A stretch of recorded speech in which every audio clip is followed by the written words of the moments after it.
Sinasabi nila walang ginagawa itong presidente, si PBBM daw walang ginagawa. Pa-concert pa, concert boy daw.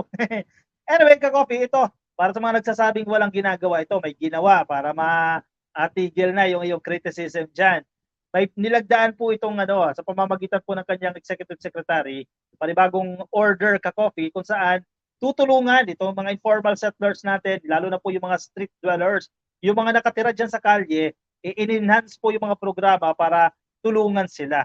Itong mga kababayan natin na hindi swinerte, may naninirahan po sa mga lansangan, meron pong programa at institutionalize na yan. Ibig sabihin, pinagtibay na yan. Ka-Coffee, hindi lang basta-basta maalis itong programa na ito.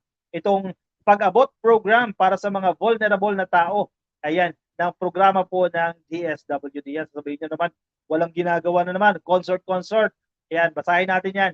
President Marcos Jr. nag-issue po siya ng Executive Order number 52 which institutionalizes and expands the Department of Social Welfare and Development's pag-abot program to take street dwellers and other poor and vulnerable individuals off the streets and help them become productive members of the society.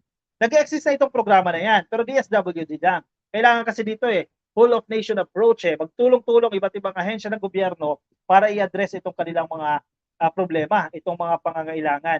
Ang purpose nito, tulungan itong mga naninirahan dyan sa kalsada, naninirahan dyan sa kalye, na maging produktibo sila para hindi na sila maging dependent kung nanlilimos man po yan o kung nagnanakaw man ng iba dyan, Ka-Coffee, matigil itong mga hindi katanggap-tanggap na gawain ito. Sino tutulong dyan? Yung mga kritiko ni PBBM, yung iba, kritik lang, hindi naman tumutulong Diba? Wala nga programa Yung mga kritiko hanggang komento lang sila mismo, tamad. Sila mismo, batugan, sila mismo, hindi tumutulong sa gobyerno. Wala kang aasahan dyan sa mga kritiko na yan. Hindi naman lahat. Yung iba, medyo maayos Pero itong mga kritiko na wala namang naitutulong, pero puro criticism, wala kang dapat asahan. Dito tayo sa gobyerno. Executive Secretary Lucas Bersamin, nilagdaan niya po itong EO 52. Siyempre, binibigyan po siya ng otoridad ng presidente na lagdaan niyang EO na yan. Base po dito sa EO, Marcos made the move to institutionalize the program for the enhanced and unified delivery of services to vulnerable and disadvantaged individuals through the provision of social safety nets and protection against risk brought about by poverty. Ito yung sinasabi ko kanina Isa sa prioridad ng administrasyon ay wakasan itong kahirapan, itong poverty, di ba? Kasi ang goal nga, i-ma-address yan, madala yan sa single digit yung poverty incidence pagsapit po ng 2028. Kaya kung papansinin niyo, mas pinupul yung pondo para sa mga poverty alleviation programs. Pinaparami ang mga programa para sa pangkahirapan, di ba? Kasi yan yung immediate Yan yung kung kumakalamang sikmura mo, minsan di ka makapag-function ng maigi. Kaya isa yan sa nagiging prioridad ng administrasyon na ito. It is imperative to institutionalize the program will ensure effective delivery of services towards addressing poverty and social and economic inequality in the country. Sabi po ni Marcos sa EO. The Pag-abot program consists of component assistance package such as transportation and relocation, financial assistance, transitory shelter assistance, livelihood assistance, and employment assistance. Kompleto, di ba? Hindi lang binigyan mo siya ng 5,000. Umalis ka dyan. Halimbawa, nasa Ayala Avenue ka, binigyan mo ng 5,000, umalis ka dyan. And then accomplishment mo na, napaalis mo na. Anong gagawin yan? Lilipat lang ulit ng ibang states yan. Lilipat lang ng ibang syudad yan. And hindi mo na-address, ganun pa rin. Kaya ang purpose nitong executive order na ito, institutionalize na ito, tulong-tulong na yung mga iba't ibang ahensya ng gobyerno. Yan, may transportation and relocation. Halimbawa, actually, programa din ito ni Duterte Ginagawa na rin ito. Yun nga lang, hiwa-hiwalay kasi yung programa no? Kailangan mo gawing unified yung mga programa na yan. Institutionalize mo yan at may nagsusupervise para hindi kaliwat ka na may programa, hindi mo alam, hindi mo na mo monitor kung successful ba to o hindi. Pero parang balik probinsya, di ba? Kung narinig niyo na yan, panahon ni PRRD, no? Balik probinsya program, binibigyan ng pamasahe. Itong naninirahan dito sa urban, halimbawa, nagiging street dwellers, gusto umuwi ng Bicol, gusto umuwi ng Mindanao, bibigyan ng pamasahe, pagdating doon may sasalo sa kanila. Part lang yan ng programa. Relocation, correct. Bibigyan ng pag-upa, bibigyan ng financial assistance, bibigyan ng transitory shelter assistance. Halimbawa, pabahay ng NHA. Yung iba hindi pa gawa, di ba? Ginagawa pa lang. So, ilalagay muna sila sa yung parang transient house, no? Hindi pa permanente, no?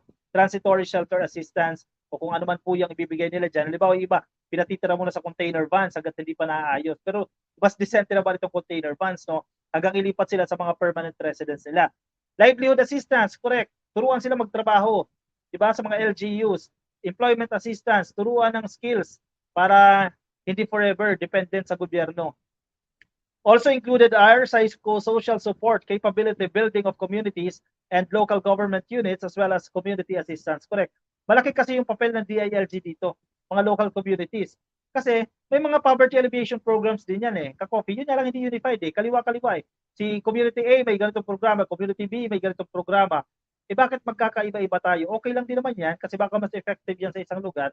Pero maganda rin na meron tayong unified, no? Meron tayong on top na monitor natin at kasi yung iba nalalaman nila ito successful to sa isang bayan, eh wag na natin gayahin yung hindi successful, di ba? I-multiply natin yung mga successful strategies na ginawa ng isang lugar. At kailangan may interagency diyan, may grupo na magsusupervise diyan sa programa na yan. Sa pamamagitan po ng EO, bumuo po ng interagency committee na nag-ensure ng alignment with objectives and complementation of activities of various government agencies. Hindi yung sabog, hindi yung kalat-kalat, may programa si ganyan, may programa si ganong agency. Wala na. Diba? Hindi mo na naayos yan. Walang sistema. It will be chaired by DSWD Secretary while the Secretary of the Department of the Interior and Local Government will serve as the Vice Chair. Kung magtuloy-tuloy yan ka-coffee, no? Eh, maaabot talaga natin itong pangarap ng administrasyon na mapababa ito single digit itong poverty incidence dito sa Pilipinas. Huwag tayo mawala ng pag-asa. Unti-unti pagka-coffee, no? O paunti-unti yan, mararating din natin yung pangarap na yan ng ating administrasyon. Ma'am Elizabeth Habihan, grabe mga taong yan ha, kumakahusga sa Pangulo. Exactly, ma'am. Walang magandang sinabi na puro negative na ang sinabi sa ating administrasyon. LMA TV, anong gusto nila, magbukbok o kaya mag-tricycle? Correct, baka yan ang gusto nila dyan. Tao lang si PBBM, okay lang manood ng consort para makarelax naman sa dami ng problema ng bansa. Correct. Ako si Bebang, nakikinig sa atin sa Facebook, kay Armina Valdez.